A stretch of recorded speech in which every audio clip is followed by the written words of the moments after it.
All cats old enough to catch their own prey gather here beneath the podcast for a clan meeting. Welcome to Paws and Clause, a podcast where we read the Warrior Cats books in chronological order. I'm Scout, joined by my co-host and crochet aficionado Jill, and today we will be discussing the 9th published super edition, Hawkwing's Journey.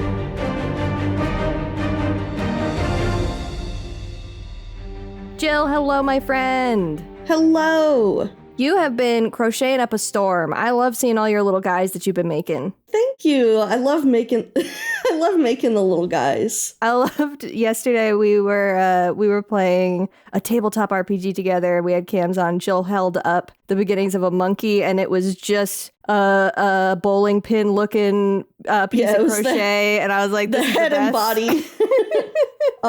Actually, today I finished the snout, the ears, there's gonna be like a different color around the eyes, so like the little patch around the eyes.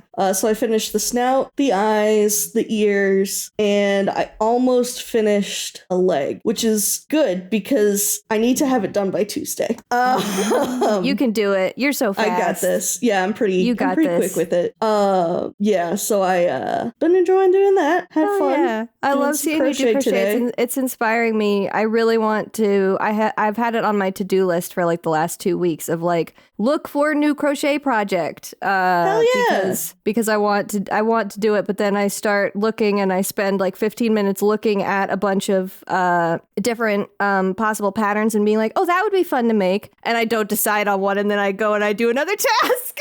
Yeah, that's too real, actually. Sometimes I feel that. I have so many things that you want to do. So many whips, both writing wise and knitting / crochet wise. It's unhealthy. It's fun to have our little projects. And this is a little project that we do. This is a little project. So let me ask you, how is the prey running for you this week on our beautiful podcast? Oh, the prey's running just fine. One of our local barbecue places. Well, it's not local, it's a chain, but it's like a southeastern chain. Started serving pastrami. So I had pastrami tonight for dinner. Hell yeah. We also are both rocking lemonades right now. We both have lemonades. I also went out to lunch with a friend from my craft group on Friday. That's so exciting. Yeah, we went to a restaurant that's like a local staple kind of restaurant that I just haven't been to the 3 or 4 years that we've lived here. Mm-hmm. And I had a really good sandwich. Oh, hell and some yeah. really excellent house chips. It was a great time.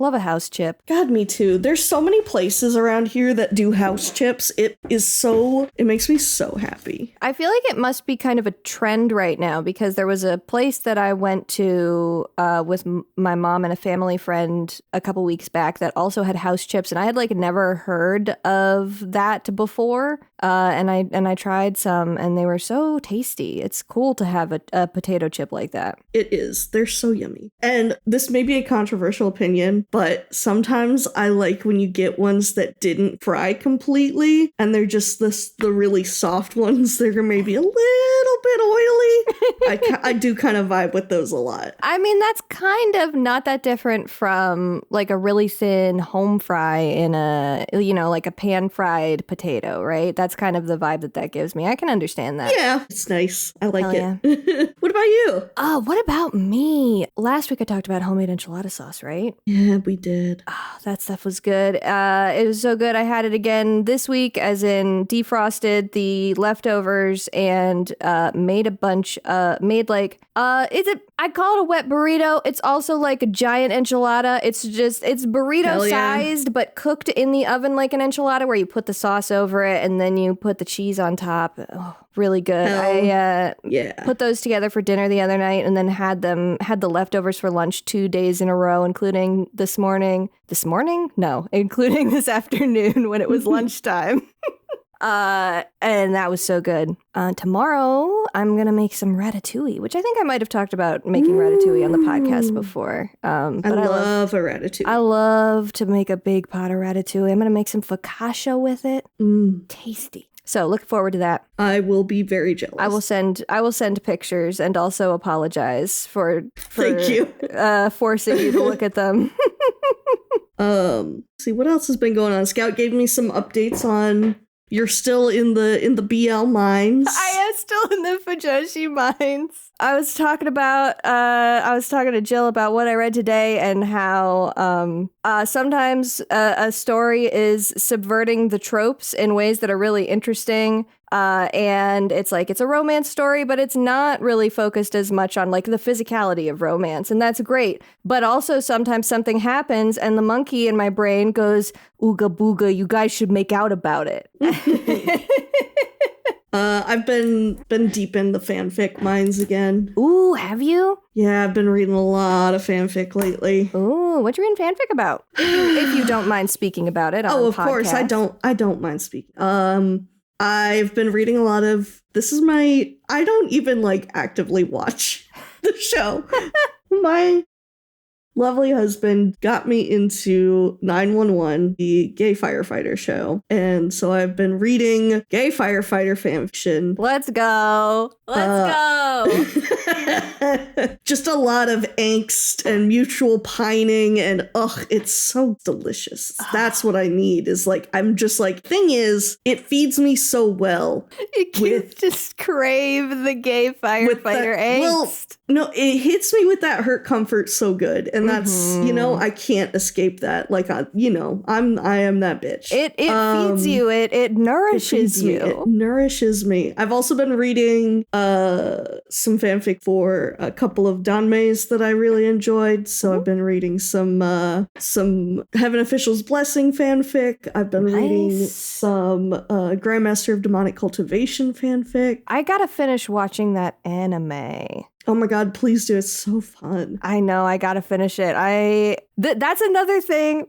We remain being February Los Angeles fire haters because that is also the time I was watching that and then the fires hit and my life exploded for a few days and then I forgot to go back and keep watching the show. I have to get back to it. Yeah, we have to go back. We have to go back. I just signed back into Crunchyroll on my phone yesterday, so it's there. Nice. And then, of course, naturally, I've also been reading some Jujutsu Kaisen fanfic. I read a really good one. Oh, yeah, of course. I read a really good one the other day that had just the best characterization I've ever heard, I've ever seen. It was so perfect. Completely, idiot for idiot.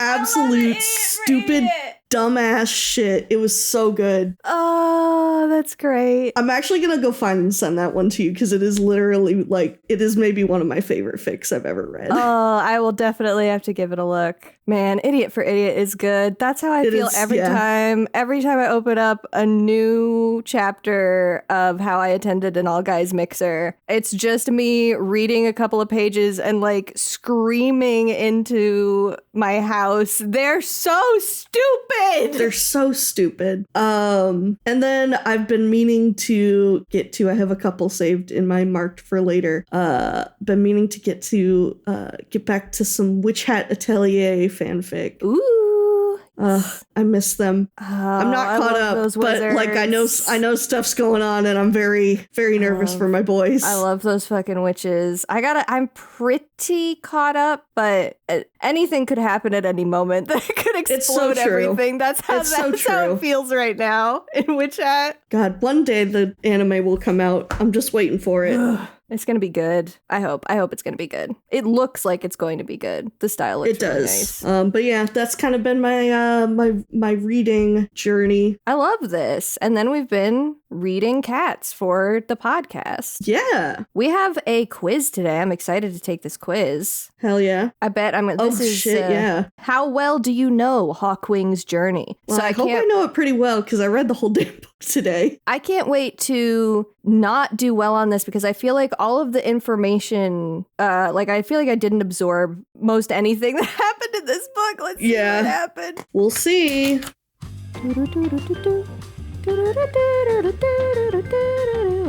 I got a 4 out of 6. I got 5. What did I miss? The prophecy. I missed the prophecy. Mine was how Duskpaw died, because I feel like all 3 of the ones that had to deal with the fire kind of contributed. Yeah, that is true. That it was hard. Like, which one do we settle on? Smoke inhalation? Probably, but like, it is everything. I got the prophecy, Echo Song's original prophecy. Wrong. I said it was the fire has faded, but the spark that remains will lead the sky home. It didn't sound right at the time, but none of them sounded right. I could have sworn that it was faded, not burned out, but I simply got it wrong. The fire has burned out, but to dispel the darkness, you must find the spark that remains. Dispel the darkness. Dispel the darkness. And then I got which of these cats was not murdered by Darktail's rogues during the attack on the camp. I had said Bounce Fire, getting Bounce Fire mixed up with Fire Fern. Oh, yeah.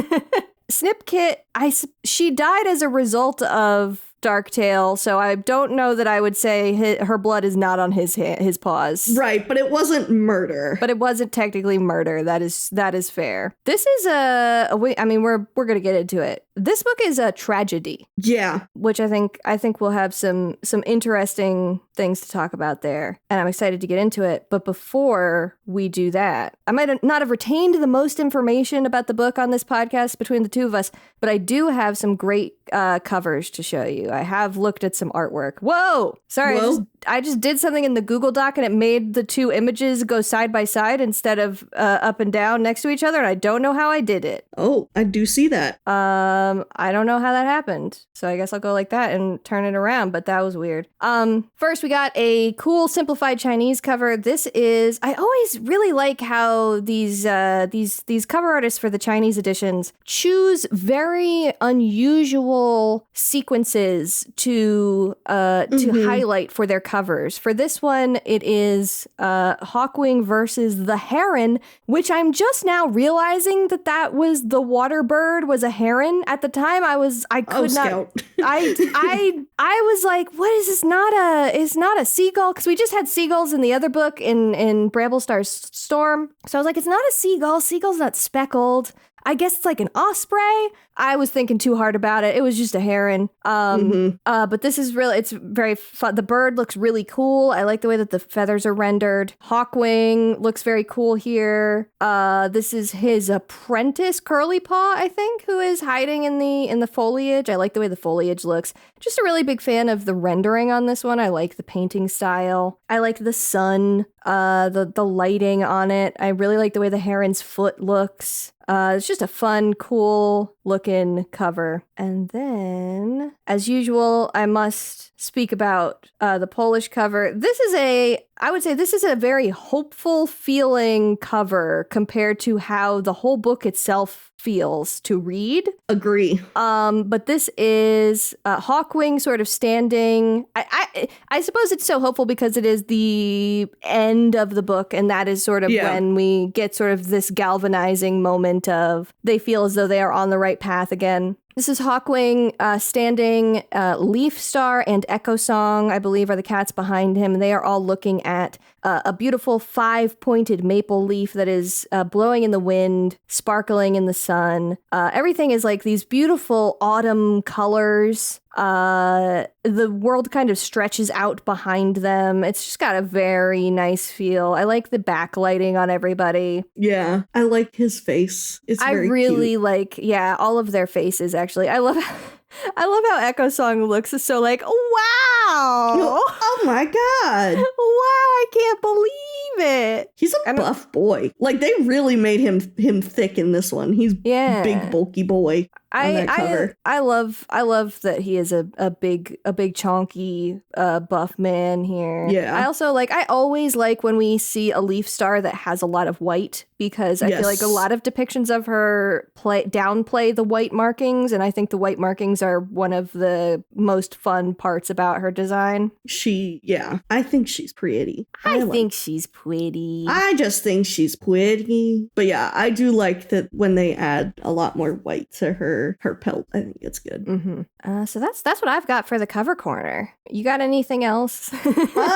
No, not really. You want to launch us into this big-ass summary? Yeah. I will say, it was so funny. I was putting my notes in earlier today, and I looked up at where Scout was typing, and I was like, damn, she's written a lot. And then I was like, oh my god, she's not even to the end of Darktale stuff yet. I went in and I ended up editing out. I can see that. a bunch of stuff, but it was hard. This was a hard one. It's a hard book to summarize. It's a hard book to summarize, and there is still a lot of detail, a lot of like minor arcs that I think my summary did not have the space to touch on. But let me paint us all a word picture before we get into our discussion at large. Hell yeah.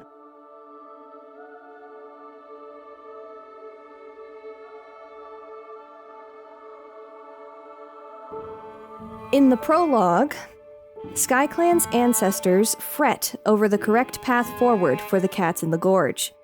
Many tragedies are set to befall them soon, and their future seems unclear.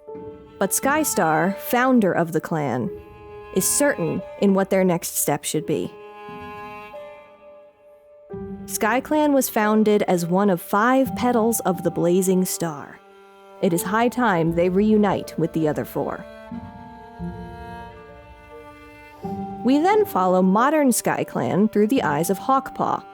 After losing his brother Duskpaw in a fire at a nearby 2-leg structure, Hawkpaw struggles to contain his temper and rashness. Even his own warrior naming ceremony leaves him feeling hollow.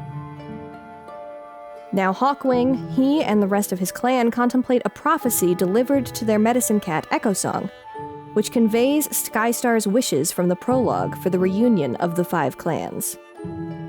While on patrol, Hawkwing meets a cat named Darktail at the site where his brother died.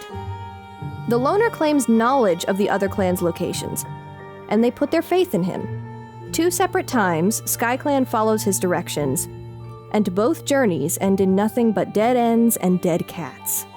These failed adventures are not SkyClan's only worries. They are also besieged by escaped raccoons, which kill and injure several clanmates, and prompt the housefolk of the Daylight Warriors to keep them inside, leaving the gorge with significantly weakened defenses. Shortly after this, while the clan is at their weakest, a gang of rogue cats invades the camp. They fight back, but betrayal rocks them, as Darktail reveals these are his allies, and he has been working to undermine and weaken SkyClan since his arrival on their doorstep. The clan cats retreat. While they regroup a few days later, it is clear Darktail's cats are here to stay, and far outnumber them. The gorge is SkyClan's no longer. Their leader decides this will begin SkyClan's journey to find the other clans in earnest. StarClan has provided Echosong with a vision of a lake, but nothing more. The trek begins by setting out for Barley's barn. But already, clan numbers are beginning to dwindle, as several Daylight Warriors and others unfit for travel stay behind. After a brief reunion with Stick and his crew from SkyClan's Destiny, and a new bloody confrontation with Stick's rival Dodge, they make it to Barley and change their heading according to his directions, though they are 2 cats fewer, as Hawkwing's sister and ailing mother decide to stay on the farm. With almost nothing to go on, the clan wanders for several months. Hawkwing and his mate Pebbleshine have a brief period of joy when they discover they're going to have kits, but their dreams for the future are shattered when Pebbleshine is carried off in the back of a truck. Hawkwing is distraught, though he is able to find some comfort as a surrogate father to the kits of Plumwillow, whose mate is another of the lost. Later, the cats find a lake, but it isn't the lake. And though they try settling there out of desperation, it is nothing but trouble. Some cats, including Echosong, leave, dissatisfied with Leafstar's decisions. Some cats turn to the life of kitty pets. And some are swept up in nets and taken away during a 2-leg raid on the camp. After this, they once again return to wandering. Leaffall sets in, and sickness nearly kills the clan for good. But the return of Echosong, and later a few other members long thought dead, breathes new life into those who remain. One of these returning cats is the biological father of Plum Willow's kits, which starkly highlights for Hawkwing just how lonely he is. There is still no sign of Pebbleshine, but sitting with Hawkwing as he contemplates the next leg of their journey, the medicine cat divulges to him that she saw one of his kits in a vision, holding a 5-pointed maple leaf in her paws. As they set out for another day of searching, Hawkwing prays that soon they'll find their destination, and maybe his family too.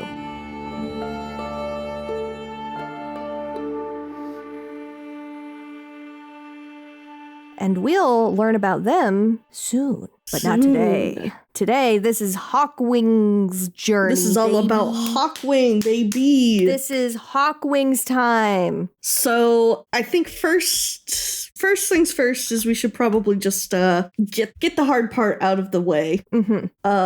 General vibes on this book. Overall thoughts, I was unfortunately not impressed by this one. Yeah, same. Which I think my general thought about this book is it has so much potential. Like, you can see the great story that is there, but it is just absolutely bungled. Yeah. Which is really unfortunate, because I think this could have been a really good, unique book. And, you know, it just didn't happen. Yeah. It is definitely, like, I think it's ambitious what they were trying to do with this book. I think that they were really going for something that is very different from, like, any other Warrior Cats book that we've read. And I really commend, Cherith as the author of this one and the editing team in general. This was 2016, so Vicky would have still been on as editor at this point, I believe. I really commend them for taking some swings, but I don't think they, to use an analogy of baseball, something that I've absorbed a lot of recently, I don't know that they ever connected with the ball here. I think it was a lot of swings and misses. Yeah, I agree. I will say I really enjoyed Hawkwing as a character, like as a protagonist. I think he was a good protagonist. He was a fun one. That's good. Yeah, I think he had his moments. I think I came off on him a little bit cooler than you. By the end, I was more bought into him. It took me a long time to warm up to him. He does not put his best foot forward here. That is fair. Yeah, early book Hawkwing was kind of like, I wasn't vibing with him, but I would say about a third of the way through, I started to really enjoy just him as a protagonist. He really starts getting put through the ringer. Yeah, and I kind of like that for a character. Yeah, I love that for a character. I like it when a guy, gender neutral, fictional, just gets put through the fucking ringer. Sighs dreamily. Genuinely, you can take any piece of media that I love and just say, all right, which character suffers the most? And that's Jill's. Probably my favorite. Yeah. That's Jill's little guy. I'm so goddamn predictable. And I love you for it. Thanks. You are beautiful, no matter what they say. So, yeah, that's probably why I was a little bit more a fan of Hawkwing. That makes sense. Than the book probably deserved. I am trying to, because we see him again. I mean, we see him in. I'm sure we'll see him in again. A Vision of Shadows. We see him. And I remember liking him a lot there, but I'm curious to see how I'm going to feel about him. I think it's really interesting to have this first in our reading order. I think the reading order is going to end up being really, really interesting in this arc because there is a lot of stuff in this arc, especially that is all happening concurrently. Like we are reading things in generally chronological order. But I don't think since like we were hitting the all of those super editions in the Road to Rusty, I think was the last time we really had so many different concurrent stuff. And those didn't feel like they were concurrent, but it didn't feel so much like they were referencing each other that much, except for things like shared battles, etc.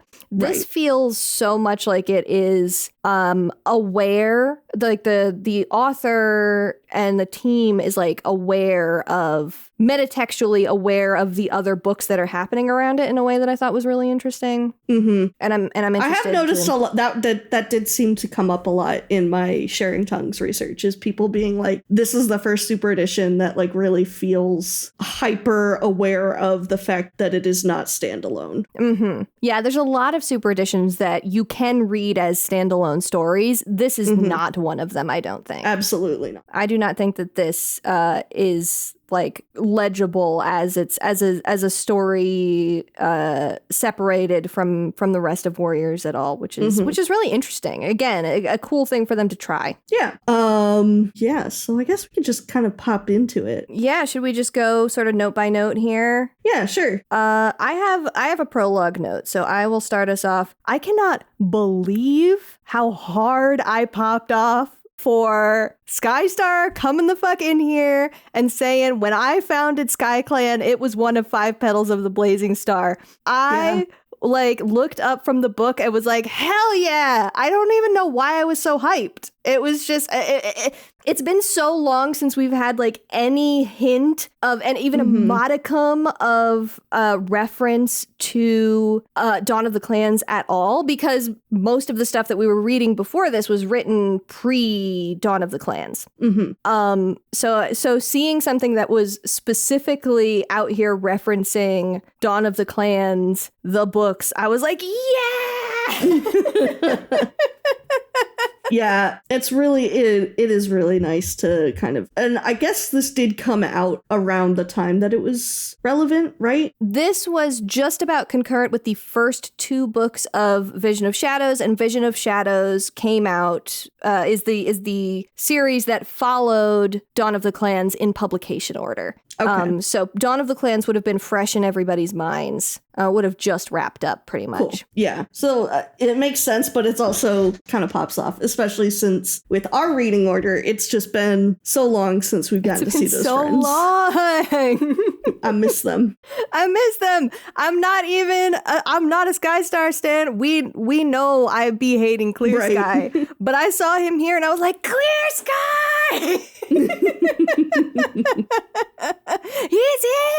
He's here. We know him. I know that guy. I know that guy. Santa, I know him. Yeah. Oh man. It was really fun. I was like, oh man, yes.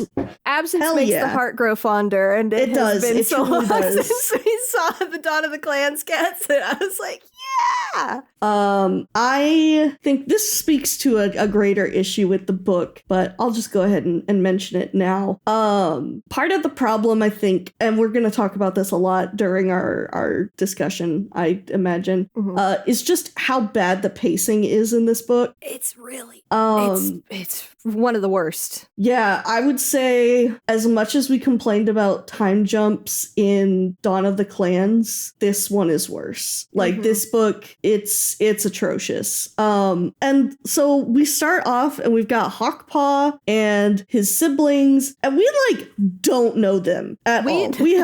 We have no context for these cats. And Duskpaw dies within the first like 2 chapters. And like it's supposed to feel like this really tragic moment for Hawkpaw because he thought his brother was telling him to save the other apprentice, and so he went and he saved a different apprentice before going to save his brother, and his brother dies, and so he blames himself, which like that's the juicy shit that I do like. Yeah. However, I have no fucking context for these cats. I don't know who they are. I don't know why I should care, and he is, very clearly mourning his brother, but the emotional impact is not there. There's zero for emotional the reader. Impact. And so it really sucks because like that could be a really like as you mentioned, like this is it reads like it is supposed to be a tragedy, but we are never given enough time to get to know the cats that we're supposed to be sad about. Exactly. And like it just starts off with Duskpaw and it just keeps going with that. Yeah. So it really would have been, and like this is part of the issue with it being a SkyClan novel, and we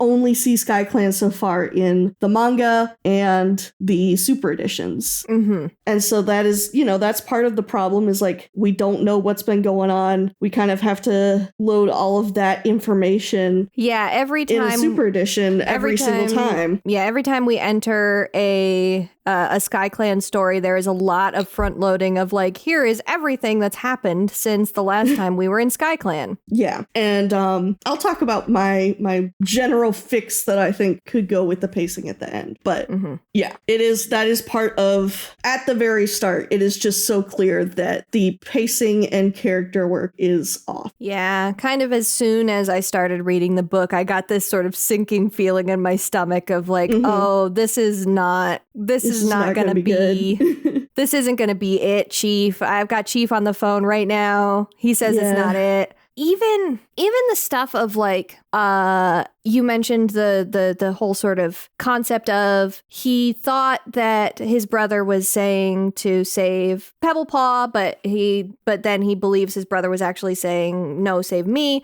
All of that is like overcomplicating it. You already have a perfectly strong setup of like his brother and siblings were sneaking off to like fuck around in the two-leg green place, whatever that is. I also don't know what that means. You have a pretty good theory. Yeah, I imagine when they say like two-leg green place, like they mean like a place that they, come for Greenleaf. I imagine it is very much like a dedicated campground. Yeah, sort of. It's probably a campsite. One of those where they'd like actually have like some cabins and buildings. I wonder if it's an orchard.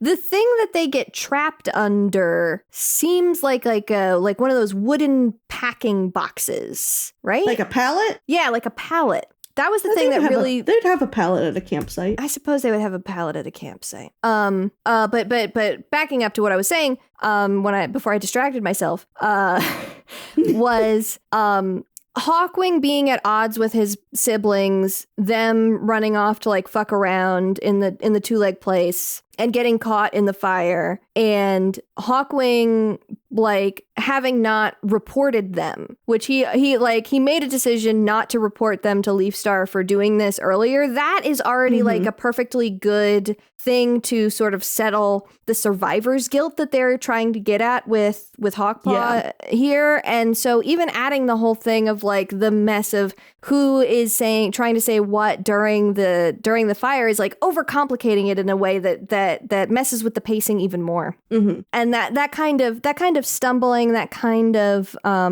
in our last not our last episode, the episode before, in Crowfeather's trial, I talked a lot about really good use of small complications for texture in the relationships there, and I feel like this is the other side of that coin, where like they were trying a little too hard to add little complications to try and give it more depth and make it feel more real, and instead it just becomes really muddy.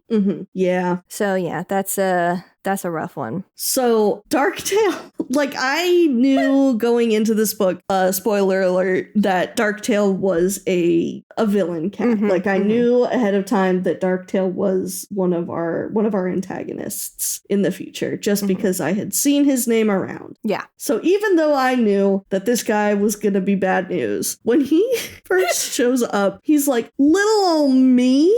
Why would you suspect little old me? He is so fucking suspicious and unsubtle about it.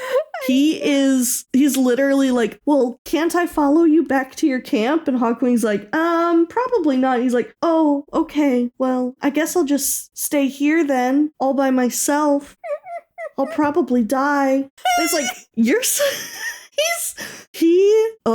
I have a feeling I'm really gonna like him if he keeps acting like this. Like, he's such a little shit. But, like, his immediate, like, the way I immediately clocked him is like, okay, this man is not even being subtle about, like, acting suspicious, and he's only getting away with it because Hawkwing misses his brother so much.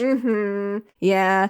I know, even reading it, I was like, now I know that I am poisoned by knowledge here because I've read A Vision of Shadows before, but this man is acting evil. Yeah. This cat is acting evil, guys. You should have really... Leaf Star, I expect better from you. Yeah, I don't really expect better from Leaf Star because she had that whole thing during SkyClan's Destiny where Sharpclaw was like sneaking around for like that whole book, and she was like, I don't want to talk about it. But yeah, I was very much like, okay, well, maybe he is trying to get, like, I was like, okay, I'll give him the benefit of the doubt for the journeys. Like, surely he wouldn't be that overt as to send these cats into a literal trap immediately.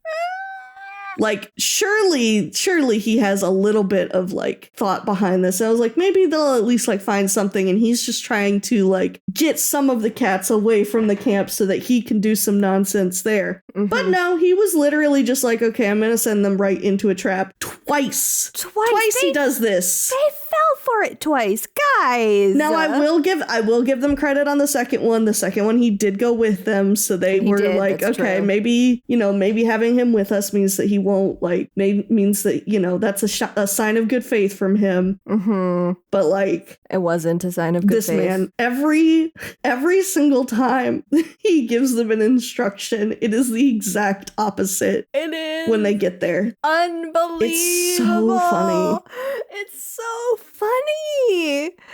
You guys you cannot be doing this. You can't. Come on, SkyClan. Yeah. I mean, I suppose that during that second one, it's not a clan cat that dies, but it is still probably the most upsetting death that we have seen in the series to date, maybe, with Toad. Oh my God. Jesus Christ. That fucking death. That was brutal. I don't like to think about it. Me either. I went into that. I read that passage and I was like, oh, this has to be like Toad is in cahoots with Darktail and like actually knows these dogs, and it's like gonna be, a fake out. And I went on the Wikipedia, tip tap. I went on the wiki to look up Toad to be like, I bet he comes back later and he's fine. And Darktail is like, ha ha ha, you fell for my plan, stupid SkyClan cats. No, that motherfucker died. Yeah, he got torn to shreds, you say. To shreds, you say? I could not believe that got put in this book.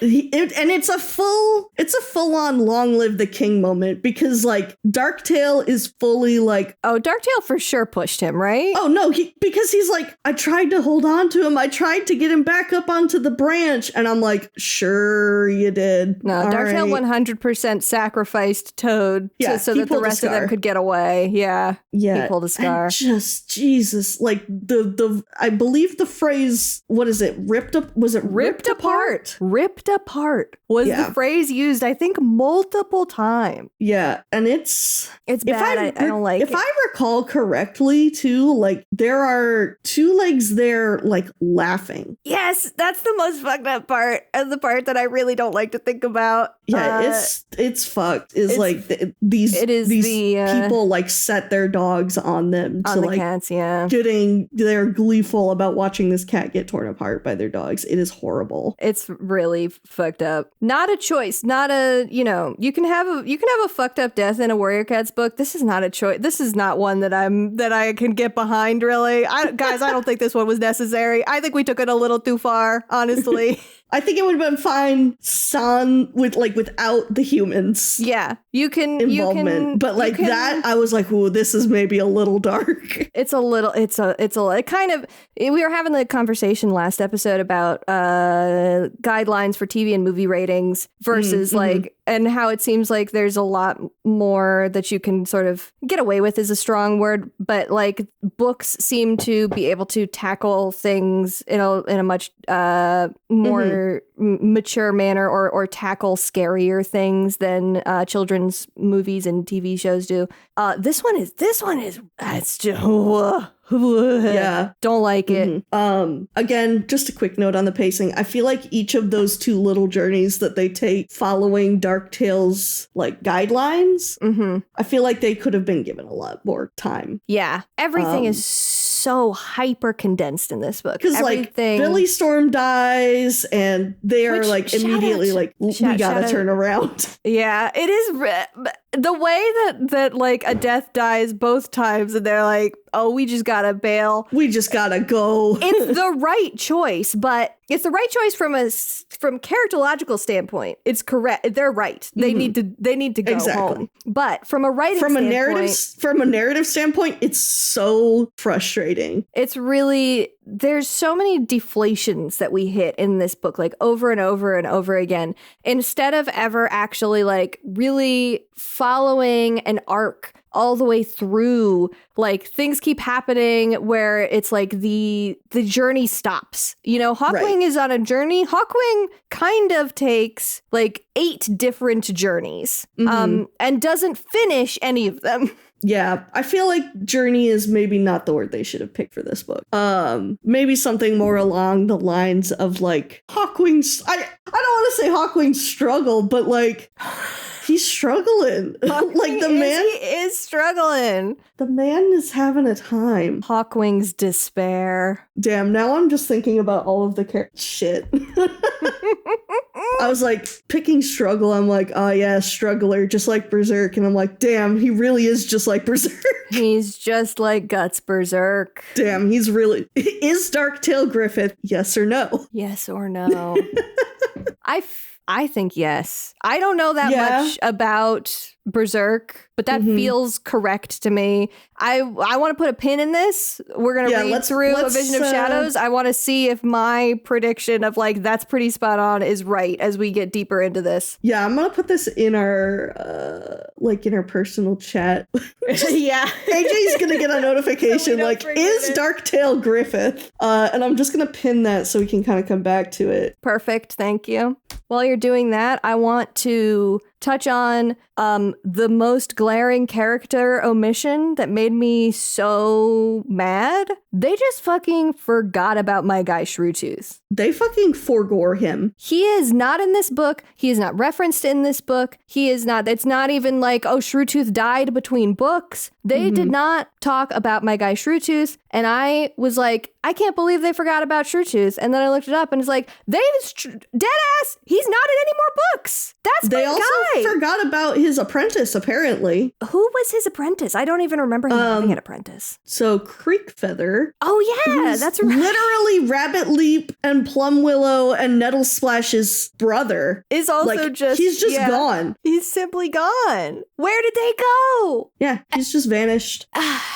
And this is like, I understand that there's a lot of characters to keep track of. There's a lot of chaos in this book as far as where characters go when. The cast of this book is extremely difficult to follow. But they have never...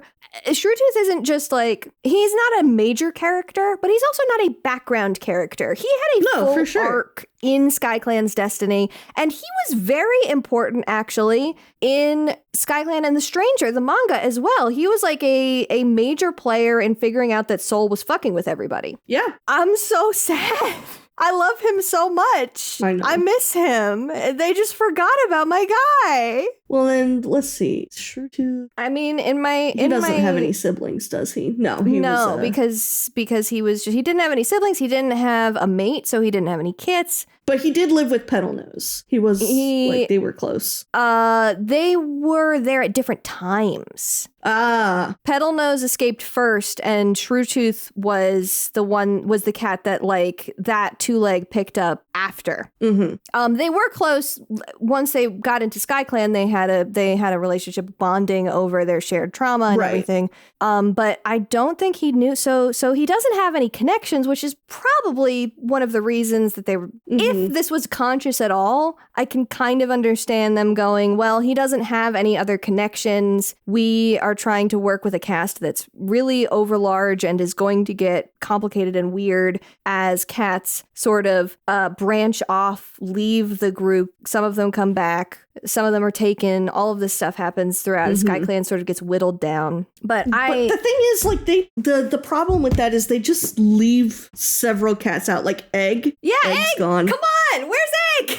Egg's gone. Nobody knows what happened to Egg. And in a book where they actually spend a lot of time touching on a bunch of other auxiliary stories, like we go back, we see Stick and Cora and Shorty and all of those cats that were also part of SkyClan's destiny. We get reference to Ravenpaw's farewell. Yeah, they talk about Ravenpaw quite a bit. They do. We go and see Barley. We get a little bit of, like, I would have liked Riley Poole and Bella Leaf to play a bigger role in this book. I agree. Also very sad that Riley Poole dies sort of unceremoniously of being sick. I wasn't a big fan of that, but things happen, I guess. Anyways, if it was a conscious decision to leave him out, I strongly disagree with it. I would like to write the Erin's a strongly worded letter. If it was unconscious, that's a big cat. That's a significant character from SkyClan to just forget about. And it really sucks. So I wanted to talk about him. Yeah. I'm just looking this up, and there's so many more cats that they just don't include. Like, which is wild. Rockshade's not there. There's so many cats here also. Like, yeah, it's weird. I don't understand it, honestly, like, just like fully, because it's not like Thunder, River, Wind, or Shadow Clan where you're like constantly having to keep up with the changes in the allegiances. They only have to look at like 2 other allegiances. Yeah, they just have to look at, do we have allegiances for Ravenpaw's farewell? I think so. Let me see what the elite like. But like, yeah, you just have to look at SkyClan's Destiny and Ravenpaw's farewell, and that's it. I'm curious because I wonder if it is a thing that they looked at the Ravenpaw's farewell allegiances, and the Ravenpaw's farewell allegiances might not have been as in depth. They're not as detailed. No, because it is, let's see. So it could have been that they just looked at that one instead of looking at both of them. Yeah, that is very possible, because let's see. SkyClan's Destiny was 6 years before this book. So the allegiances in the beginning of Ravenpaw's farewell. We've got, let's see, Freckle Wish is not listed. Freckle Wish is in this book, though she's kind of just mentioned, and then she... Right, she's not listed in the Ravenpaw's farewell ones. Right. Ah, shit, there's 2 Freckle Wishes, I keep forgetting. Freckle Wish... Yeah, so she's, let's see. Yeah, because she was in SkyClan's Destiny, but she's not listed in the allegiances for Ravenpaw's farewell. Yeah. I think she might be the only one that isn't listed here. I'm looking at the Ravenpaw's farewell one now. I wonder if she's the only one that wasn't listed in Ravenpaw's farewell, but still makes an appearance. Sage Nose is not listed in Ravenpaw's farewell. Which, okay, briefly, Sage knows, Sandy knows, we can't be doing this, Erin's. Yeah. We cannot be doing this. I got them mixed up the whole damn book, gamers. Sandy Nose is also not listed. I don't even know where Sandy Nose comes from. Also, Duskpaw, Hawkpaw, Blossompaw, and Cloudpaw are listed in... And Pebblepaw, they were all apprentices in Ravenpaw's farewell. Okay. Ravenpaw's farewell came out in January of 2016. And this came out... There's just some inconsistencies, because also Harry Brooks, Stormheart, and Mistfeather are not listed in Ravenpaw's farewell. Yeah, and they are definitely present. Crazy that Leafstar never changed Harry Brooks' name, huh? I'm just saying, I think that is funny, actually. I do think it is just... I think it's funny that even with a clan which has, like, so little content, it's still, like, the allegiances still cannot be kept straight. I know. It's just looking at lists, guys. I mean, I don't want to be unfair, but also you can't just, it's a couple lists. Shrewtooth. Jareth Baldry, you wrote a whole book about Shrewtooth, basically. How could you forget my boy, my beautiful boy? Yeah. I miss him. All right, getting off the Warriors wiki. All right. We gotta lock back in. Yeah, we gotta lock back in. Sorry, this was just egregious to me. Yeah. Do you want to talk about Pebble and Hawk? I don't, but I will. It's not a good relationship. It's not. It's really bad. And I don't mean that, like, I want to be clear when I say that. It's not like because Hawkwing is a couple of months older than and like Pebble Shine is Pebble Paw for a long time in this book. I don't think that we've talked about age gap stuff before. That's not the problem here. The problem here is just look. If we want to talk about problematic relationships in Sky Clan, there is a fully cousin on cousin relationship in this book, and nobody bats an eye about it. So we are just not even gonna get into it because the funny thing is Sky Clan has so many cats unrelated from cats, different they have so many unrelated cats, and yet the Erins could not help but make them help themselves, but forget that Cherry Tail and Sparrow Belle are brother and sister. Yeah, it's so funny to me. I just think it's hilarious. Really funny. I'm not even mad about it. I just think it's funny. It just keeps happening. I think there are people out there who are trying to clutch pearls over the quote unquote incest in warrior cats, and I'm like, y'all, they're cats. And also I've been going through trying to look at the family trees and just kind of see how connected it is. There's no way you're not gonna do an incest with this many cats and this long of a fucking series. It's just gonna happen. Yeah, it is gonna happen. It's cousins. It's whatever. I can understand the instinct to be upset about this. Yeah, for sure. Because of course there is a lot of anthropomorphization going on with the cats, but also at a point there's some things that you just have to suspend your disbelief about, and there's some things that you just have to accept about the reality of cats and the reality of the world that they've built here. And I think the other thing too is it would be different if they were explicitly talking about cousin, if they were about family that, but they don't talk about extended family like that in these books. Yeah, it's very much that extended family is kind of not really a thing, honestly. And we've commented on that a lot. Yeah, is that the most important familial relationships appear to be siblings and parents and children.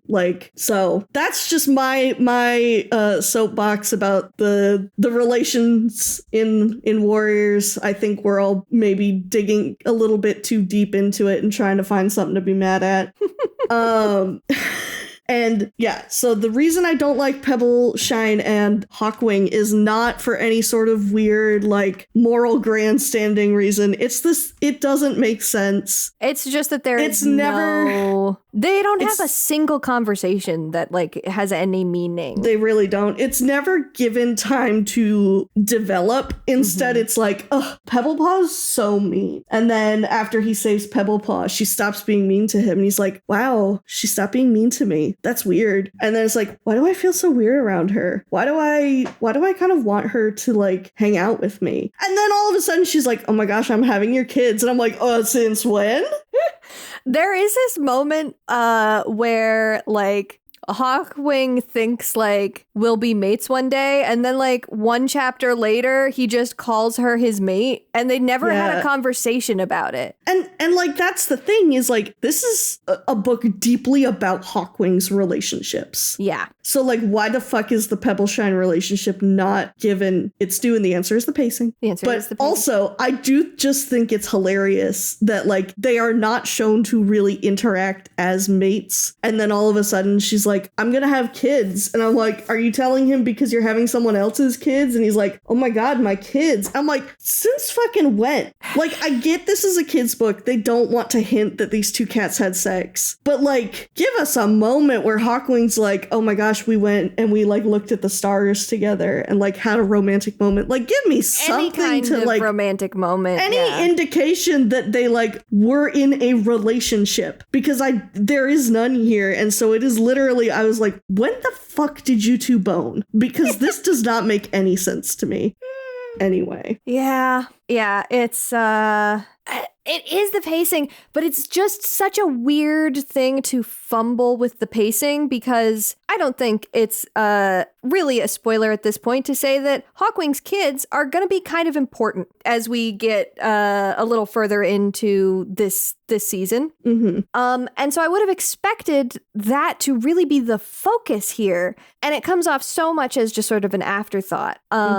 Like, oh, we gotta give him children, so let's just do the typical fucking stereotypical like TV show thing and just take the female character that he seems to have some sort of friction with and just smash these two together. I mean, it's kind of a run at Firestar and Sandstorm again, in a way, because they also had an instance where Firepaw saved Sandpaw from an untimely death, and that was sort of when she started to cool down on being mean to him and that whole thing. And it's but like they had a full 6 books. Yeah, exactly. It's like a hyper condensed version of that. I can't. I come out of this book and I can't believe that we're going to get a whole novella about Pebbleshine, because Pebbleshine is so not a character, which is disappointing. You know, it's not. I'm not out here being like, you know, stupid Pebbleshine. It's like I'm desperate. Right. I'm desperate for the crumbs of characterization here. Give me something to hold on to. Who is Pebbleshine? I have no idea. Yeah. So I'll be curious to see how that shapes up in Pebbleshine's kits next episode. I don't have high hopes for it, I gotta say. But maybe it'll surprise me. We'll find out. Maybe. your post or your note here, is it just me or do Sky Clan have to deal with a much higher ratio of rogue cat invasions than any other clan? Every time. Yes. However, I do think it sort of makes sense. It does make sense considering they are individual compared to they're just one clan, whereas like even if the rogues don't really like get how the clans work, there is a significant difference of bothering a group of cats where there are 4 times the amount. Yeah. But I do think that Sky Clan does just like they just have so many like issues. This clan is cursed as fuck. It is. And I think that this book kind of like gets at that a little bit. I wish that it was more of a focus, I guess. I don't know. I really need them to be like, hey, we have fucked up a lot, huh? Like I want Sky Clan to be like, hey, what the fuck is up? And we get just the barest hints of that with a couple of characters saying stuff about, you know, is StarClan abandoning us? Why does StarClan let us suffer like this? But it doesn't get interrogated. But I just feel bad. I feel bad for Sky Clan. I feel like they're always having to deal with some shit. But it was just really funny to me. I was thinking back and I was like, every time we have visited Sky Clan, there has been some group of rogue cats that have decided now is the time to make our move. Yeah. And now we're gonna fuck these guys up. We're gonna fuck these cats up. I do like that the past of the past few super editions we've read, we're getting some new enemies. We get fucking raccoons. I can't believe we got raccoons in this book. And that they even went as far as to say that they are escaped, like, exotic pets, because raccoons are not native to England, where these books presumably take place. That was great. I was like, raccoon mention? Yeah, that's so fun to me, is that they were specifically escaped raccoons that are just like fucking around out there in the woods. It's so good. And that the raccoons are really only fucking with them because Darktail has been like leaving scraps out to lead them to the cats too. Here, take my trash. Take my trash. I do want to mention, we do get a mention of the cutter. This is shooting way forward, but I'm so glad the cutter is back. They're like, I don't fucking know what happens there, but when you go and you come back, you get real fat and lazy. What weird urban legend about neutered cats has Cherith Baldry, has incepted into Cherith Baldry's head? Because I have not really heard this about neutered cats. So, but this is more than this is the Cherith Baldry specifically has written the books where this has come up. Which is really funny. So I will say neutering does tend to calm, especially male cats. It mellows them out. It mellows them out because they are no longer they're not getting that testosterone in the same levels.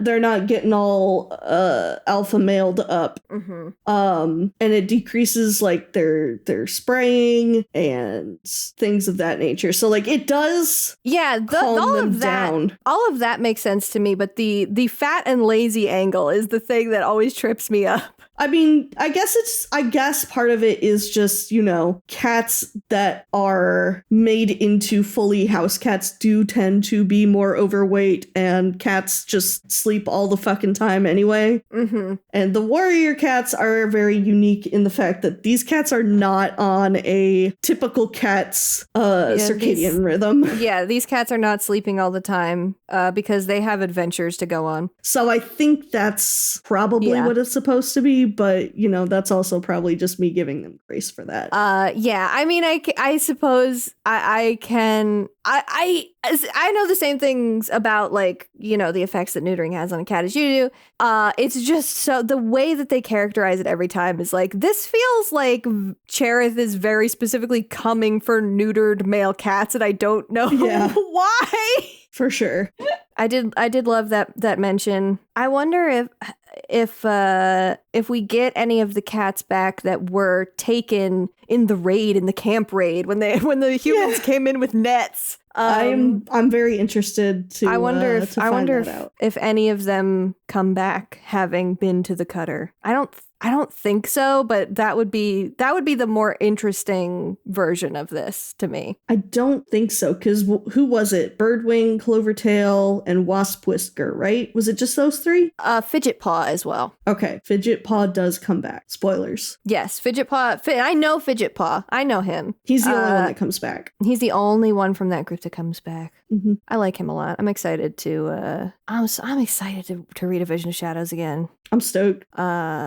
So yeah, got some good cats in it. The moment where Curly Paw decides to leave, I will say I did think that moment hit, because I do think the relationship between Hawkwing and Curly Paw was pretty well done. I think that was probably one of the strongest relationships for Hawkwing in this book was him and his apprentice Curly Paw. It was really good. And just the fact that Curly Paw leaves and he sounds so broken, and he's like, don't go. I know. And I'm like, my poor sweet baby boy, everyone you love has left you, and I just want to hold you so hard. Everybody let me cuddle you. Leaves. Everyone he loved leaves. And that's just the thesis of the book. It is the thesis of the book. Yeah, so I thought just him being so broken up about Curly Paw's decision to leave was just, that hit me, I will say.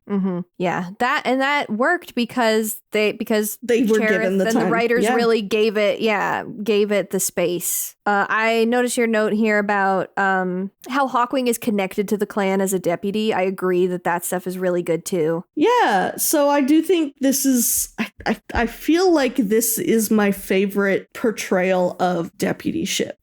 Because it is so clear that Hawkwing is he decides to leave leave his hope for waiting behind and seeing if Pebbleshine shows up, because he's like, no, we have to I have to help the clan. This is I love her and I miss her, but this is what is most important. And that's even before he becomes deputy. But I think it is just so clear that he has, even if they don't really they don't do a great job showing it. It is at least told to us that like, you know, he has some, like he knows his clanmates. He knows them. And like, it just feels like he is the kind of deputy that is deeply involved with his clan. Whereas sometimes I feel like with deputies, like, and I feel like Brambleclaw kind of suffered from this, which he wasn't a POV character when he was for most of his deputyship, but like they're just kind of there to do the deputy duties. Yeah. I think a lot of Hawkwing, and I think part of it is, you know, they're kind of in a bad situation, but like when they lose when Echo Song and Fidget Paw are gone, he's like, guess I'm gonna step up and like do medicine cat duties and just fucking try my best. Yeah. I feel like this is another moment where the non-traditionality of SkyClan really shines too. Because they really do have their own thoughts and their own cultures, sort of. Culture is like a big word for this, but around you know, the different roles in the clan and how those duties manifest and what it means to be each of those, that I think is different. Is different. It's not markedly different, but is unique from what we see in the main four clans. Yeah, he's the deputy that stepped up. He's also the dad that stepped up. Yeah. I would like to talk about that. Yes. Because I know. I just want to talk to the Erins about why they are so afraid of embracing non-traditional families. I know. They are so obsessed with like cats being related by blood, which is so ironic given our earlier conversation. True. But like Hawkwing is over here and he's like, I'll help Plum Willow give birth because fuck it, we've both lost our mates and she's kind of spiraling and somebody's got to step up and help her. And so he's like, I will help you. Like, I will help you take care of these kids. I lost my mate and my kids. Like, I know what you're going through. Like, you do not have to do this alone. And these kids genuinely think of him as their dad. And they adore him and he plays with them. And those little moments with them are so cute because he acts as their dad too. Like he genuinely 100% fills that role in their lives. Yeah. And it is so precious. And he fully is like, they're not my family, but I wish they were. And I'm like, you literally are though. Like, exactly. That's what family is. You may not be romantically involved with Plum Willow right now, but like you are fully raising her children. Like you are helping to raise her kids. She is relying on you for emotional support. That's family, baby. I'm nodding my head so emphatically. And then the kids, when Sandy Nose comes back and they're like, we don't know him. Like we want you to be our dad again. And then they're like, can't we just have two fathers? And I'm like, yeah, Erins, can't they just have two fathers? Erins, they should be able to just have two fathers. Can we not have a co-parenting situation where all three of them perhaps are raising these kids together? No, of course not. We can't because they are cowards. Yeah. So there was so much potential in that to me of having this platonic relationship between Plum Willow and Hawkwing with him helping to raise the kids. And he's also kind of like, oh, maybe we could fall in love one day. Like, I could see it happening. But he's also like, when Sandy Nose comes back, he's like, yeah, that's your wife, dude. That's your wife, I respect that. I'm not trying to steal your wife. I'm not trying to steal your kids, but like you were gone. I'm just helping. And I feel like to Sandy Nose's credit, I think that he is he's a little bit like, what's going on at first, but then he is very normal about it. Which I do think is a credit, but that's like the only little grace that I can give to the whole way that this shakes out, I think. Yeah, it could have been. I just think that is one of the hallmarks of this book's failings is that they have so many things that like could be really fun and unique to explore, and then they just don't. I'm raising my hands up in surrender. I don't know what to say. I just think it would have been neat. Just think it would have been nice. I mean, not to once again open the can of worms on moms, but there is, this is all tied into the same hyper-traditional values about motherhood and parenting and what it means to be a child of a mother and a father that the Erins, display again and again and again, like throughout the books. And it is something that I think is does the books a disservice. I think it's generally uninteresting and old-fashioned is kind of like a tame word for it, I guess. Mm-hmm. It's just not like, it is regressionary might be too strong a word. All of it is, this has become my thesis with the Erins, is like they don't know anything else. Yeah. When it comes to what a family looks like. And it is holding the books back many times from doing something that is more interesting, more nuanced, more real to like how a family unit can look. I agree. So yes, agree with you in short. Yeah. Lord help me. Speaking of non-traditional relationships, we did get a lesbian breakup between Leafstar and Echo Song. I know. I was so sad. Those two are in love, and they just had the lesbian breakup. They had the lesbian breakup of all time. I am so fascinated by their relationship is so interesting, and we don't really get that much of it. But there's always a feeling of like there is a really complex back and forth going on between them at all times. Literally, like, there's a moment where one of them is in the other's den, and everyone's kind of like, we'll just leave them alone for a minute. It's like, girlies, what are you doing in there? They seem to understand each other without having to speak to each other. Yeah. They have it's very good. It's like a very different leader medicine cat relationship. And I don't just mean like it's a very different leader medicine cat relationship. Wink. A wink. It's so I think that they're really interesting. And I also think that the way that they clash tends to be really interesting. Yeah. Because in a lot of instances with these clans, we see clashes between the medicine cats and the leaders sometimes, but it doesn't really amount to something as big as what we see Echo Song do here, which is literally leave the clan because she disagrees with a decision that Leafstar has made. Mm-hmm. And then she does eventually find her way back, but they are on more equal footing. Yes. Between the two of them compared to a lot of leader medicine cat relationships, I think, where the leader still tends to have final say. And I do think that is, once again, kind of reflective of the way that SkyClan kind of has formulated themselves differently. The fact that, like, their gatherings were, like, all of them kind of speaking to StarClan in a way means that their relationship between the medicine cat and the leader is going to be sort of different. Mm-hmm. Yeah, I don't know. I think they have a really fascinating relationship, and I like them a lot. Yeah. I mean, we know this. Mm-hmm. You put Echo Song on that PowerPoint. I sure did. Yeah. Would you like to say anything else before I start talking about my manifesto on how I would make this book better?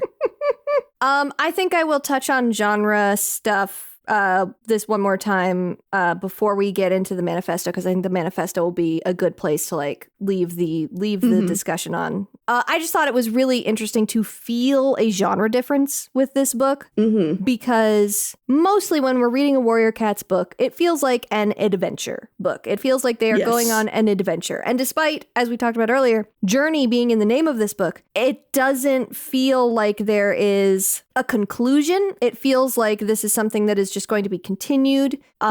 It feels like Sisyphean in the way that they have to keep packing up and moving around and looking for a destination that they do not know the way to.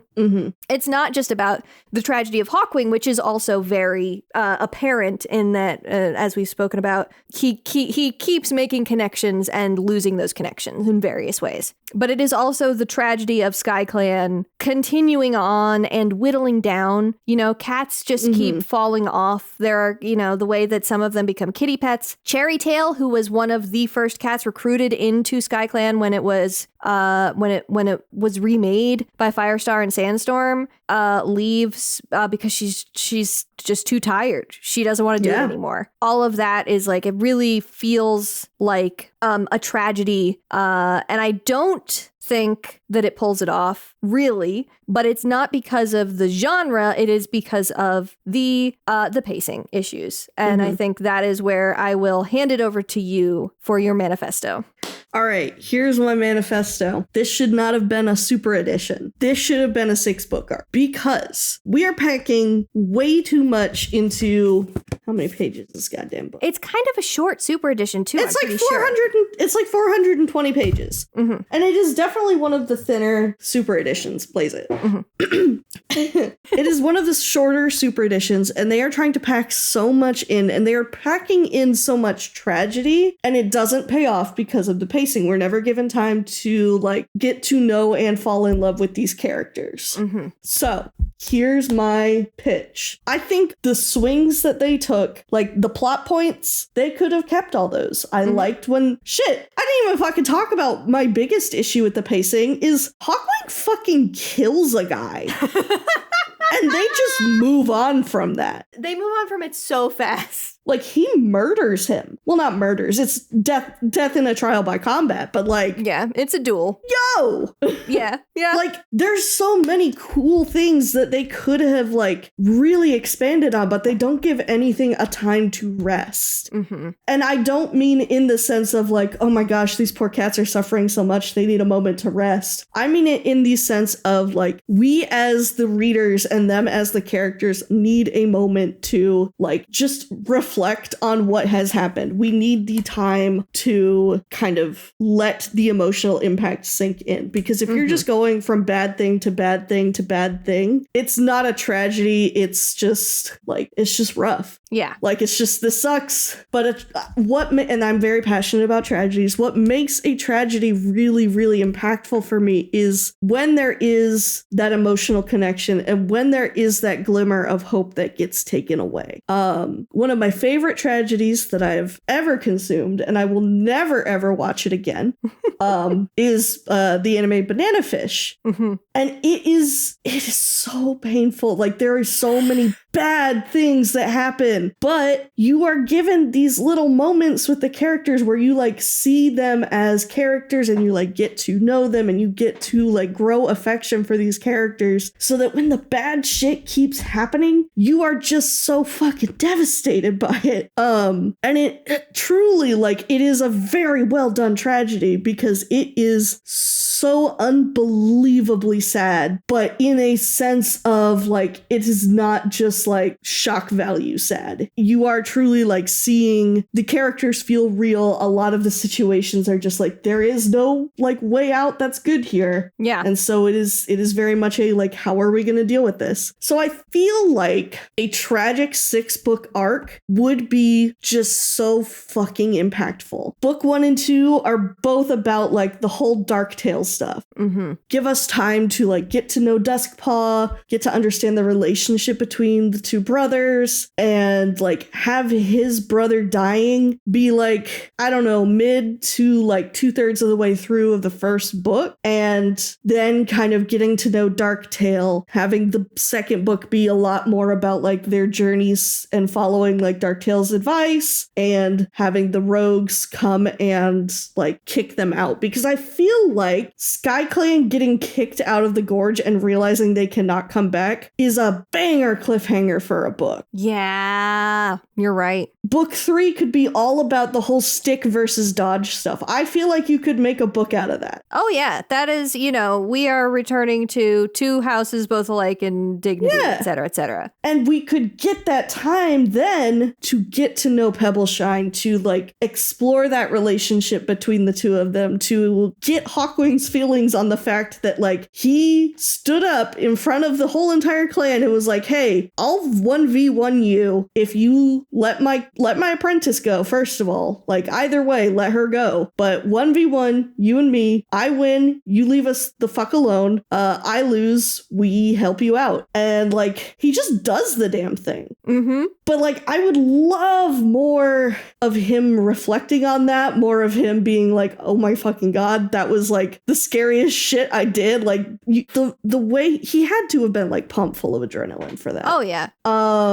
They even say in the way that it's written in this book that like he couldn't see. He was like just slashing out and happened to slash his throat and kill Dodge. Exactly. Book 4 could have been the whole journey to the first lake. Gives him more time to mourn Pebbleshine, mourn the fact that his mother and his sister stayed behind.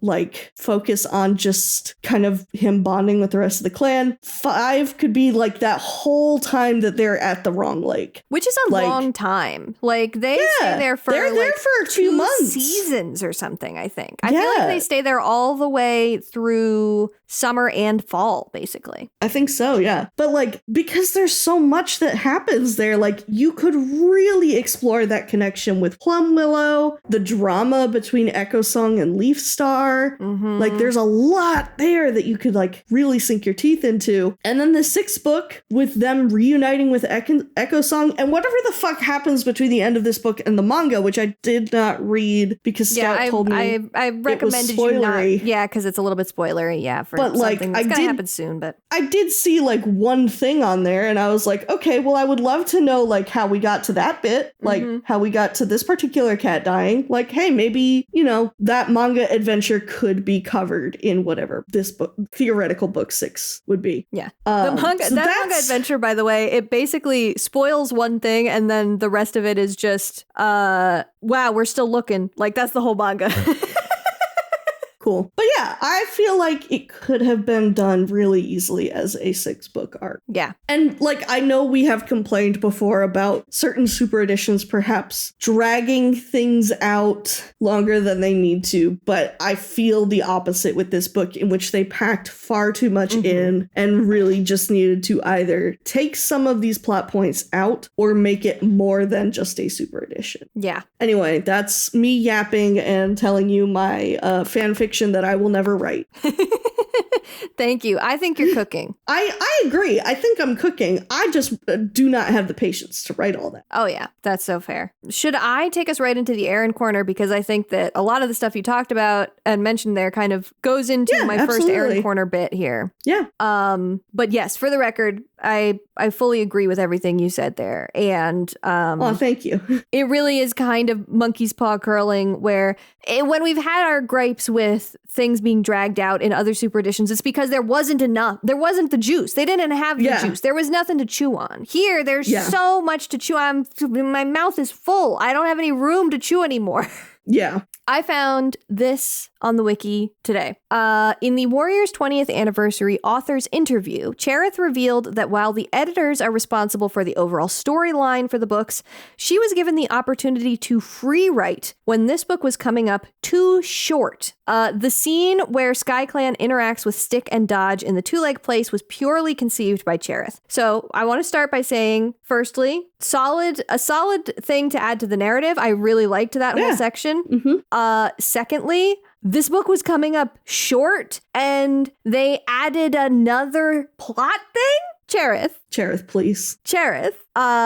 This flabbergasted me because of all of the things that we have spoken about, which is that you're telling me it was too short, and instead of going in and fleshing out anything, Cherith was like, I'm going to add a whole extra thing. Now, again, it's a good extra thing, but yeah, we're not denying that. We're not saying it's not good. I want to give you the credit, Cherith. That's a good, all that stuff. I liked that. I really liked seeing those characters again. I liked getting a little update. I really liked seeing the animosity that still exists between Leaf Star and Stick. I thought that was really fun. You couldn't go back. You couldn't say, I got too few pages. I'm going to go back in here and I'm going to write literally any conversation between Pebbleshine and Hawkwing to like give their relationship any kind of depth, or give us a scene where we actually have some time to like have an interaction between Duskpaw and Hawkpaw that like gives us a way to connect to Duskpaw and really feel bad about his death at all.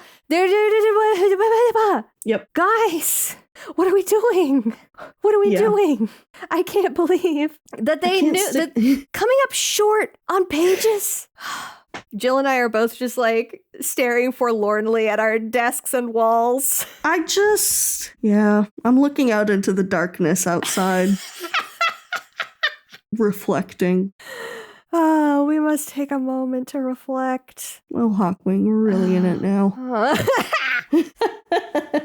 Okay, I'm normal again. Okay. The only other note I have is we talked a little bit earlier about how deeply this book feels tied into things that were contemporary with it at the time. The Apprentice's Quest comes out in March of 2016, on the Ides of March. Thunder and Shadow comes out in September 2016. So those are 8 and 2 months, respectively, before this book comes out. We are going to see like kind of parallel narratives sort of come out of those two books in comparison to like what was happening in Hawkwing's journey. So I'm so excited to discuss those and to just wanted to highlight how close together all of these releases were. Even like Ravenpaw, I found out earlier when we were in the middle of recording this episode that Ravenpaw's Farewell was January of 2016. So like they were really stacking all of this stuff up and trying to cohesive. I feel like they were really attempting to make this cohesion of getting SkyClan wrapped in with the other clans, which I think is really fun. And I'm really excited to hit, as I said earlier, really excited to hit Vision of Shadows once we get through the 2 novellas that we will be discussing next episode. Heck yeah. What about sharing tongues today? Yeah, we don't have a ton, but we got some stuff. Tumblr wise, we've just got some little animation that I've found here. There's a lot of art, I think, specifically for a lot of character designs because we have a lot of cats that we have not seen before. So most of what I found was just a lot of fun character design. We do have, this was my immediate thought, and I was saving it for now. Darktail is just Soul with Riz. Oh my god. It's true. It's true. Soul is definitely more pathetic than Darktail. I feel like Darktail has got like his shit together, but I don't know Darktail's whole backstory yet entirely. I know like a bit of it, just like one thing. But like in general, Darktail is very much Soul 2.0. Yeah. The better Soul. I don't want to say better because I really like Soul. But you know that there's that meme image where it's like the yearbook thing where it's like so-and-so, the cooler so-and-so. Like that's what Soul and Darktail feel like to me. Is that Darktail is just like a more competent Soul. We got some cute little Hawkwing art. There is a really good line from Echo Song that I liked. This line fucked. Which was kind of at the end. She says, "My brave warrior with the wings of a hawk, what do you see when you look at the horizon?" And she's like trying to talk to him about the past and the future and everything. And it's just such a good moment. What a good, that is fucking mystic shit. That is that is some fucking medicine cat ass shit. I want medicine cats to be more like that more often, honestly. I want them to be like weird witches way more than they are. I feel like we need more of that. There's somebody saying, "I'm a reasonable person. I don't mind that warrior cats are like 50% people. I can picture them negotiating with fox traps or amputating limbs. However, I draw the line at them performing CPR." Because they do perform CPR in this book. It's not the first time, but it is very funny to me. They do it, yeah. We also have another one of those woodcuts from the Russian. From the Russian edition. Yeah, this is why the way that they gave Toad like the fucking the Saturn face. Or Saturn devouring his son, like ass face. Yeah. Scary. It is a very unsettling image. And Darktail's up there just smirking while everybody else is screaming. Yeah. Fucked up. Fucking like just the pog face over there too. It's so funny. Oh. It's so funny. Let's see, what else do I have here? The best part of this one's from user Marrow-Bone. The best part of Hawkwing's journey is how everyone freaks out when they see raccoons for the first time. They're like us, but they have hands. It's true. They do specifically point out that their hands are like two-leg hands, which is really good. And then this one is just basically reiterating what I said about like Hawkwing and Plumwillow's relationship. Mm-hmm. Just thinking it's very good and very unique, and wish there were more of it. Other than that, Tumblr was pretty much just cat designs, which is, made for a pleasant scrolling experience. Yeah, I definitely was feeling during the book as I was reading, I was like, I want to see what some people think these cats look like. So I'm probably gonna. I'm telling you what, all that. Darktail designs pop the fuck off. Oh yeah, Darktail designs are great. I am obsessed with every single Darktail design that I've seen. One of the stickers I got as part of my like mystery sticker bundle when I was ordering Christmas gifts this year. One of them is a Darktail, so I do have a Darktail sticker. Hell yeah! I think you are going to get a lot of mileage out of Darktail. Oh, I'm very excited. I'm sure I will. You know me and my villains. And I think he's a good villain. Hell yeah. I'm excited to get into that. This arc is so different. I'm so excited. I really need to reiterate that one of the reasons I'm so excited about this arc is because it is really different. And I'm excited about it. I'm stoked. In terms of AO3, not a lot tagged for this book. Both fics that were tagged for this book are little drabbles, less than 500 words. Hawkwing himself has 33 fics tagged. 2 of them are for the relationship of Hawkwing and Pebbleshine. So, in terms of canon relationships with fics on AO3, they are not ranking very high. And then there's 1 each for the platonic relationships between Darktail and Hawkwing and Plumwillow. Just not much there, honestly, which is fine. Yeah. Storygraph, overall a 4.02 stars with 52 reviews. I'm surprised that it got... Interesting that it's overall positive, but here is the thing.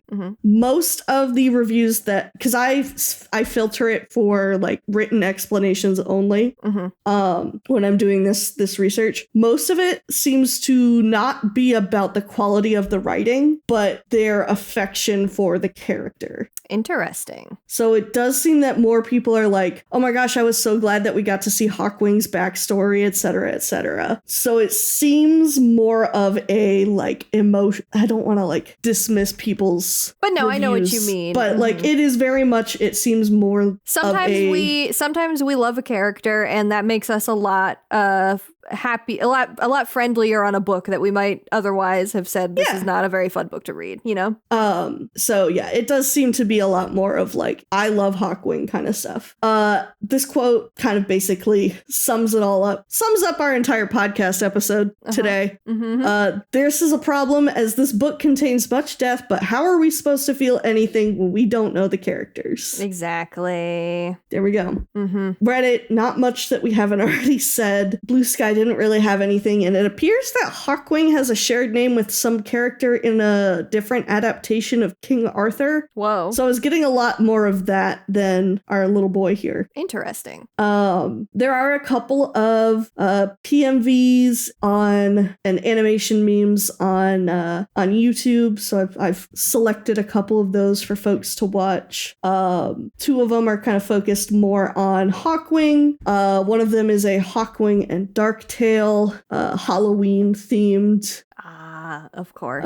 Video, and then there's another one that's Hawkwing and Plumwillow. I saw this one the other day and I really like it. Which I think is nice. And then somebody on the Warrior Cats RP Forums website that I've mentioned them before a couple of times because they've had those polls about some of the books. Oh, yeah. Somebody did make a list of all the cats who died / went away that they can remember. 2, 4. So many. 9, 10, 11, 12, I feel 13. like we lose 2/3 of SkyClan. 13 cats die. Now that is containing also also Toad and Dodge and one of Leafstar's lives. So without that, 10 Sky Clan cats die. And then missing or left, we've got 1, 2, 3, 5, 6, 7, 8, 9, 10, 11. They don't even mention my guy. They don't even mention Shriftooth here. I know. There's 11 that are missing or left, and then we've got Egg, Creekfeather, Rockshade, and Shrewtooth, who never are even mentioned. So like that's almost 30 cats. That's so many. This is a wild amount of cats to lose. So that's more of just a statistic thing that I figured I would point out. But yeah, that's pretty much what it seems like I could find on the webs. Nobody seems to have like there doesn't seem to be much else for me to add from what I found there. Is basically what it seems. I feel like it's pretty our opinions are not terribly unique. Yeah, that sounds about right. Yeah. So if you want to go ahead and take us to the Warrior Cat of the Week, I'd love to. Sure. My Warrior Cat of the Week was the lesbian herself, Echo Song. Hell yeah. I thought that she was a very consistent presence throughout the book. I think that what really did seal it for me was actually that line and that scene with her and Hawkwing at the end of the book. I thought that was really good. I really like seeing her at odds with Leafstar. I like seeing her, making these choices, the choice to leave. And I just think she's a really interesting medicine cat overall. And I was happy to see her again. I love her. She's great. Shocking no one. My cat is Hawkwing. He's a good boy. He's a good boy. He's so sad. He's so sad, and I love a sad boy. I love a character who suffers, and I love a character who's just like, again, like I mentioned, I'm deep in the 911 paint right now. And he just reminds me of my favorite character from that, who's just got such sadness around those he loves leaving. Oh, buddy. And of course, as I've mentioned, just, a lot of characters that I like just kind of have those tendencies, and they just tend to have very tragic stories. So I do gravitate towards them, and that's a very shallow reason to pick Hawkwing, I feel. He's just my type. Sometimes a character is just your type, okay? But he is just my type, unfortunately, and that is why he is my Warrior Cat of the Week. You're so valid. I love this for you. Thank you. You want to take us out, Scout? Yeah, let me take us out. Let me stop scrolling through all of the really good designs. Just end it all. Boom! If you have thoughts, opinions, questions, or memes to share with us, you can write to us at pawsandclawspod@gmail.com. That's paws as in what a cat has, claws as in the part of speech, pod as in podcast. We are also on Blue Sky at Paws and Claws and on Tumblr at Paws Clause Pod. Listeners who are 18 years and older can come join us on Discord, which will be linked in the show notes. We are brought to you by the TWG Podcast Network, which you can find at theworstgarbage.online. You can find me on Tumblr or Blue Sky at Humble Goat, and you can see the art that I do, including our podcast cover art, at scoutwilkinson.myportfolio.com. And you can find me on Blue Sky at Plot-Twists or on Tumblr at Antique-Romantic. Our next episode will be out in 2 weeks, where we'll discuss 2 different novellas, Pebbleshine's Kits and Tree's Roots. Oh, you're gonna meet Tree! Read along by buying the books from a local bookstore or checking out a copy from your local library. The nice thing about this one is both of these novellas are in the same printed collection of novellas, so you only need 1 copy. Woo! Until then, dear listeners, may StarClan guide your paws.